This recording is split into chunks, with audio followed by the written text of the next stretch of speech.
Grand Prairie now. Big issues continues to be basically a waiting game, and it's one without water for tens of thousands of families.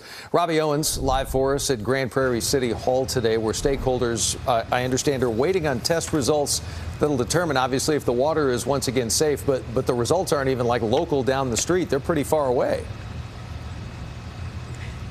They are indeed, Doug. Water samples from Grand Prairie are being tested at a TCEQ facility in Corpus Christi. And as you mentioned, that state agency will determine when the water here is safe to drink. Until then, city leaders are asking the community for patience. And we're asking exactly what was in that firefighting foam called microblaze.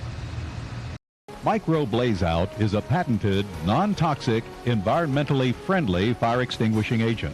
This is the foaming agent that made its way into a portion of the Grand Prairie water supply earlier this week. After the fire is out, microbes in Microblaze-out go to work to biodegrade the hazardous waste.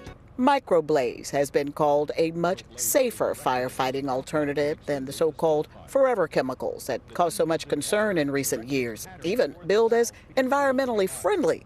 Still, doctors are urging families to follow the city's guidance and avoid the water. So it's a concern, but we have to keep it in perspective. Dr. Brett Roth is a UT Southwestern emergency medicine and toxicology expert. He's also the medical director at the North Texas Poison Center.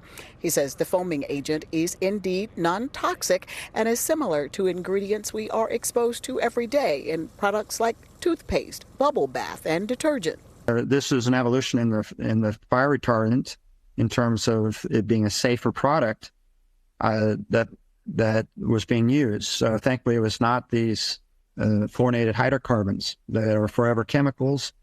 This is much different and relatively safer product. The foaming agent was able to contaminate the water supply after firefighters used the foam to extinguish an industrial fire earlier this week. City leaders are investigating whether a backflow valve at the warehouse failed, allowing the water to enter a nearby holding tank.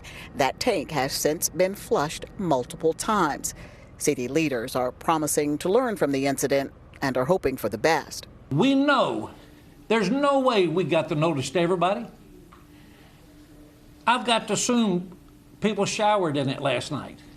I've got to assume we had some people drink it. We have no incidences of anybody having any health issues. However, out of abundance of caution, do not be drinking the water right now. We should just follow the advice of city leaders. Don't panic.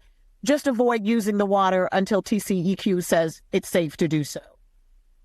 Absolutely. That's absolutely correct, Robbie. Yes, I think I would avoid it just because who wants to drink soapy water? In Grand Prairie, Robbie Owens, CBS News, Texas.